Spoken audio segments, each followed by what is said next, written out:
నా మనస్సు నా వాక్కునందు స్థిరమవుగాక. ఇది మొదటి దానికన్నా కఠినమే. నా మనస్సు నా వాక్కునందు స్థిరమవుగాక అంటే దీని అర్థం, నేను ఎప్పుడైతే మాట్లాడతానో అప్పుడే నా మనసు పనిచేయాలి. మాట్లాడనప్పుడు నా మనసు మౌనంగా ఉండాలి. మనం నడిచేటప్పుడే మనకు కాళ్ళు ఉంటాయి, మనం నడవనప్పుడు మన కాళ్ళు ఉండవు. కానీ వాటిని కాళ్ళు అని అంటాం.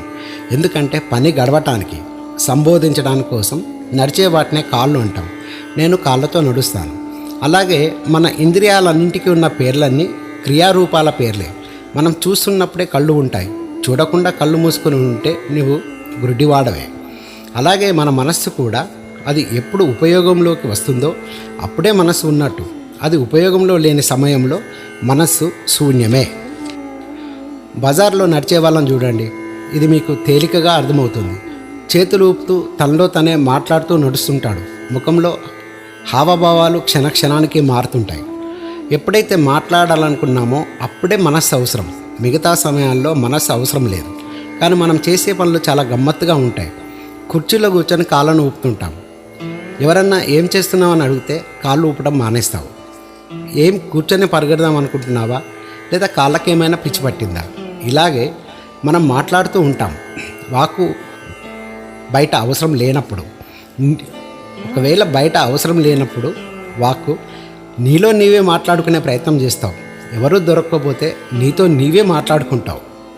అందుకే ఋషి అంటున్నాడు, నా మనస్సు నా వాక్కునందు స్థిరమవుగాక. ఇది మొదటి దానికంటే కష్టమైన పనే. ఎప్పుడైతే కూర్చొని ఉంటావో అప్పుడు కాళ్ళను కదల్చాల్సిన అవసరం లేదు. బాగా దీన్ని గమనించండి.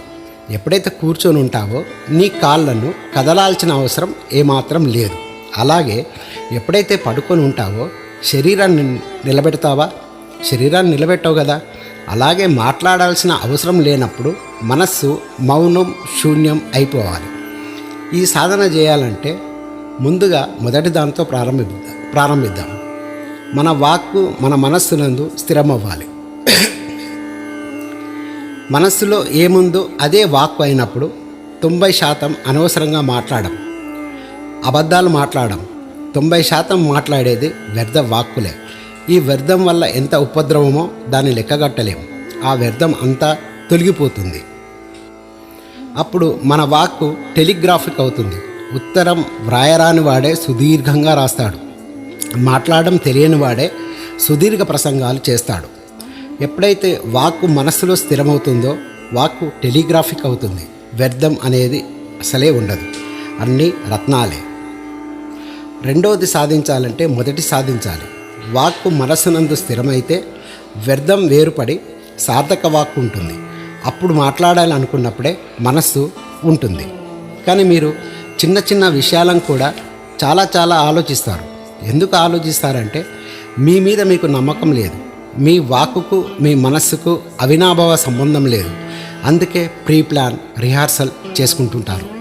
చిన్న సెలవు పత్రం గురించి కూడా 10 సార్లైనా రిహార్సల్ చేసుకుంటారు. నేనేం అడగాలి, దానికి అధికారి ఏమంటాడు, దానికి నేనేం సమాధానం చెప్పాలి, ఇంత మాత్రం మన మీద మనకు నమ్మకం లేదు. అధికారి అడిగిన దానికి సమాధానం చెప్పగలనని. మాట్లాడాల్సిన మీరే మాట్లాడాలనుకున్న దాన్ని రిహార్సల్ చేస్తారు. మన మీద మనకు నమ్మకం మన వాక్కు మన మనసులో ఉన్నప్పుడే కలుగుతుంది. ఇది సాధన మీదనే సాధించగలుగుతాం. కాబట్టి అవిచారంగా మాట్లాడకు, అంటే ఫట్మని తొందరలో జోష్లో, ఉత్సాహంలో, ఆవేశంలో మాట్లాడకు. అలా అని విచారంగా బాగా ఆలోచించి పక్కా ప్లాన్ వేసుకొని లాభ నష్టాలను బేరీజు వేసుకొని మాట్లాడకు. ఇది నీ సహజ వాక్కు కాదు, ఇది అసహజ వాక్కే అవుతుంది. ఎందుకు వాక్కు మీద ఈ భీమన్న జోరు, ఎందుకింత పట్టుబట్టి చెప్తున్నాడు? దానికి కారణం వాక్కు విశుద్ధ చక్రానికి సంబంధించింది. నీ వాక్కు సరిగ్గా ఉంటే, అంటే నీ వాక్కు శుద్ధమైతే నీ విశుద్ధ చక్రం తొందరగా యాక్టివేట్ అవుతుంది. అప్పుడు నువ్వు ఏదంటే అది అవుతుంది. ఇది మనం వింటూ ఉంటాం, ఋషులు పలానా ఋషి అతను అలా అనగానే జరిగిపోయేదని. ఇదంతా కూడా విశుద్ధ చక్రం యొక్క యాక్టివేషన్ పవర్. కాబట్టి విశుద్ధ చక్రం తొందరగా యాక్టివేట్ కావాలంటే మన వాక్కు సరిగా ఉండాలి. అందుకే ఈ వాక్కు మీద భీమన్న జోరు ఇంతగా చూపెట్టేది. నిర్విచారంగా మాట్లాడు. ఇప్పుడు మనం చూసాం, అవిచారంగా అంటే ఫట్మని విచారంగా అంటే బాగా ఆలోచించి పక్కా ప్లాన్ వేసుకొని. ఇప్పుడు నిర్విచారం అంటే ఏందో తెలుసుకుందాం. నిర్విచారంగా మాట్లాడు అంటే నీ చిత్తం పూర్తిగా శాంతంగా ఉండాలి, శూన్యంగా మౌనంగా ఉండాలి, ధ్యానపూర్వకంగా హోష్పూర్వకంగా మాట్లాడాలి. అప్పుడు మాత్రమే నీ వాక్కు సహజంగా ఉంటుంది.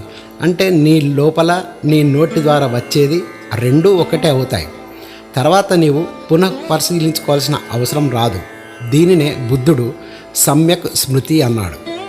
సమ్యక్ స్మృతితో మాట్లాడు, శాంత చిత్తంతో, ధ్యానపూర్వకంగా, హోష్పూర్వకంగా మాట్లాడు. ఇలా ఒక చిన్న శబ్దం మాట్లాడినా నీ జీవితం రూపాంతరం చెందుతుంది, ట్రాన్స్ఫార్మ్ అవుతుంది. ఒక స్టూడెంట్ను టీచరు నీకు అస్సలు చదివే రాదు, వేస్ట్ ఫెలో అని అంటే వాడి జీవితం ఏమవుతుందో ఆలోచించండి. అదే టీచరు ఆ స్టూడెంట్తో నీవు బాగా చదువుతున్నావు, ఓకే ఇంకొంచెం శ్రద్ధ వహించు అన్న ప్రోత్సాహపూర్వక మాటలకు ఆ స్టూడెంట్ జీవితం ఎంతగా ట్రాన్స్ఫార్మ్ లేదా రూపాంతరం చెందుతుందో ఆలోచించండి. ఒక చిన్న మాట, సరి అయిన వాక్కు ఎంతో వైబ్రేషన్స్ను, తరంగాలను కలగజేస్తుంది.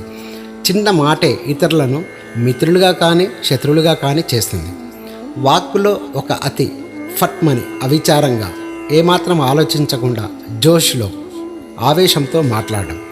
ఇంకో అతి బాగా ఆలోచించి గణితం, లౌక్యం, నీ చాలాకితనం, నీ రాజనీతి, పాలిటిక్స్, లాభనష్టాలు అన్నీ బేరీజు వేసుకొని మాట్లాడడం. ఇది అసహజం. అయినా నీవు అనుకుంటావు, ఆహా ఎంత బాగా మాట్లాడాను. ఇది నీ అహంకారాన్ని బలోపేతం చేస్తుంది. మరి మధ్య మార్గం ఏంటి? నిర్విచారంగా అంటే శాంతంగా మౌనంలో నుండి మాట పైకి రావాలి. నీవు శాంతంగా హోష్తో అంటే ఎరుకతో మాట్లాడినప్పుడు నీవు సమ్యక్ సంతులన్ అంటే మధ్యలో ఉంటావు. ఇప్పుడు హవకిన బోలిబా ఈ మాట్లాడడం పట్ల మనం తీసుకోవాల్సిన జాగ్రత్తలు చూద్దాం. మన వాక్కు పట్ల మనం తీసుకోవాల్సిన జాగ్రత్తలు. 1, నీవు మాట్లాడే ముందు నీ వాక్కు ఇతరులను గాయపరచకుండా చూసుకో. 2, నిరుత్సాహపరిచే మాటలు ఎప్పుడూ మాట్లాడవద్దు. ఎప్పుడు ఇతరులను ఉత్సాహపరిచే, ప్రోత్సహించే మాటలనే మాట్లాడండి. 3, సత్యమే మాట్లాడు. 4, నంగిగా అంటే నత్తిగా తట్టుకొడుతూ మాట్లాడేటప్పుడు ఎటో దిక్కులు చూస్తూ మాట్లాడకండి. మీరు ఎవరితో మాట్లాడుతున్నారో వారి వైపే చూస్తూ మాట్లాడండి. స్పష్టంగా మాట్లాడండి. మరీ బిగ్గరగా వద్దు, మరీ మెల్లిగా వద్దు. ఇతరులకు వినిపించేటట్టు మాట్లాడండి. కామన్ సెన్స్, సమయ సందర్భాలను బట్టి మాట్లాడండి. నీ మనసులో ఒకటి, నీ వాక్కు వేరే ఒకటిగా ఉండొద్దు. నీ వాక్కు కరుణ, ప్రేమపూర్వకంగా ఉండాలి. ఎప్పుడు ఇతరులను దోష, నింద చర్చ చేయకండి. అక్కడ లేని వ్యక్తుల గురించి ఎప్పుడూ మాట్లాడకండి. ఇద్దరు మాట్లాడుకుంటున్నారనుకోండి, మధ్యలో పోయి మీరు జోక్యం చేసుకోకండి. అది సరైన పద్ధతి కాదు. పరిహాసాలు చేయకండి. వ్యంగ్యంగా మాట్లాడకండి. పంచ్ డైలాగులు మానండి. పక్షపాతంగా మాట్లాడకండి. అంటే వన్ సైడ్ సపోర్ట్ చేస్తూ మాట్లాడకండి. దురభిప్రాయాలను పెట్టుకొని మాట్లాడకండి. తర్వాత సూటిగా, స్పష్టంగా సబ్జెక్టు ఆ విషయాన్నే మాట్లాడండి. దీన్ని మనము హనుమంతుడి దగ్గర నుంచి మనం నేర్చుకోవాలి. హనుమంతుడు సీతను లంకలో చూసి తిరిగి రాముల వారి దగ్గరకు వచ్చినప్పుడు రాముడు అడుగుతాడు, సీతను చూసింది ఎవరు అని. అప్పుడు హనుమంతుడు వచ్చి వినయంగా నమస్కరించి, నేను సీతను చూశాను, సీత క్షేమంగా ఉంది, మీరిచ్చిన ఉంగరాన్ని సీతకి ఇచ్చాను, సీత తన జడ ఆభరణాన్ని మీకోసం ఇచ్చింది, తను మీకోసం ఎదురు చూస్తున్నానని చెప్పమంది. ఇంతే చెప్తాడు. అంతేగాని హనుమంతుడు ఈ 100 యోజనాల దూరం ప్రయాణం చేయడానికి ఎలా గాలి పీల్చుకున్నది, ఎలా ఎగిరింది, మధ్యలో మైనాకుడు అనే పర్వతం అడ్డం వచ్చింది, సురసి అనే రాక్షసి వచ్చింది, తర్వాత లంకిన్ అనే రాక్షసిని చంపడం, అక్కడ లంకా దహనం, ఈ విషయాలు ఏవి మాట్లాడాడు. అంటే తను కష్టపడ్డది లేదా తను ప్రయాణం చేసింది అస్సలు రామునికి చెప్పడం. రామునితో మాట్లాడాల్సిన సబ్జెక్ట్ ఏంటి? సీతను చూసావా? అవును, సీతను చూశాను, ఇదిగో మీ ఉంగరం సీతకి ఇచ్చాను, ఇంకో సీత యొక్క ఆభరణం మీకు ఇస్తున్నాను. ఇది సూటిగా, స్పష్టంగా సబ్జెక్ట్ అంటే విషయమే మాట్లాడడం. దీన్ని బాగా గుర్తుపెట్టుకోండి. ఎప్పుడైనా మీకు పని అప్పచెప్తే మీరు ఆ పని చేశారా అంటే ఆ పనిని ఎలా చేసింది, మీరు ఎంత కష్టపడింది, ఇది మీరు గుర్తుంచుకోండి. మీ సెల్ఫ్ డబ్బా ఎక్కువ ఉంటుంది, అసలు సబ్జెక్టు తక్కువ ఉంటుంది. జాగ్రత్తగా ఉండండి. తర్వాత ఒక విషయాన్ని ఒక స్టేట్మెంట్ లాగో, ఒక యూనివర్సల్ ట్రూత్ లాగో, అంటే విశ్వజనీన సత్యంలాగా మాట్లాడకూడదు. ఒక వస్తువు అందంగా ఉంది లేదా రుచిగా ఉంది. ఈ అందం, రుచి నీకు సంబంధించింది. వస్తువు ఎలా ఉండాలో అలానే ఉంటుంది. కాబట్టి నువ్వు మాట్లాడాల్సి వచ్చినప్పుడు నాకు అందంగా అనిపిస్తున్నది, నాకు రుచిగా ఉంది, ఇది బాగా గుర్తుపెట్టుకోండి. అందంగా ఉంది అని కామన్ స్టేట్మెంట్ ఇవ్వకూడదు. నాకు అందంగా అనిపిస్తున్నది, నాకు రుచిగా ఉంది, ఇది కరెక్ట్ మాట్లాడడం. ఎందుకంటే చూసే చూపు అంటే నీ దృష్టిని బట్టే ఈ సృష్టి ఉంటుంది. తర్వాత ఎవరైనా చెప్పారు లేదా అన్నారు అనకూడదు. ఉదాహరణకు భీమన్న చెప్పిండు, భీమన్న అన్నాడు అని అనకూడదు. భీమన్న అంటుంటే నేను ఇలా విన్నాను, లేదా భీమన్న అంటుంటే నాకు ఇలా అర్థమైంది అనాలి. తర్వాత ఎవరినైనా ప్రశ్నించే అవకాశం వచ్చినప్పుడు మీరు తెలుసుకోవాల్సింది ముఖ్యంగా ప్రశ్నకు పరిప్రశ్నకు తేడా తెలుసుకొని ప్రశ్నించండి. సాధారణంగా నీవు అడిగే తీరు ఎలా ఉంటుందంటే ముందే దాని సమాధానం ఊహించేసుకుంటావు. ఆ సమాధానాన్నే నీకు సంతృప్తి కలిగించే విధంగా నీవు ప్రశ్నించిన వారి దగ్గర నుండి ఆశిస్తావు. నీవు కోరుకున్న సమాధానాన్నే నీవు అడిగిన వారి దగ్గర నుండి కోరుకుంటావు. ఇది సరైన ప్రశ్నించడం కాదు. పరిప్రశ్న అంటే సరిగా అడగడం. నిజంగా నీకు నీ సందేహానికి సమాధానం లభిస్తే ఆ సందేహాన్ని అధిగమించగలుగుతావు. ముందే ఏ సమాధానాన్ని ఊహించుకోకు. ముముక్షత్వంతో, జిజ్ఞాసతో అడగాలి. ఆ సమాధానం ఏదైనా సరే స్వీకరించగలగాలి. నీకు సంతృప్తి కలిగించే సమాధానం ఆశించి అడిగితే అది ప్రశ్నే కాదు. నీవు అడిగే ప్రశ్న, దాని సమాధానం ద్వారా నువ్వు ఇంకో మెట్టు పైకెక్కాలి. అలాంటి స్థితిలోనే ప్రశ్నను అడగాలి.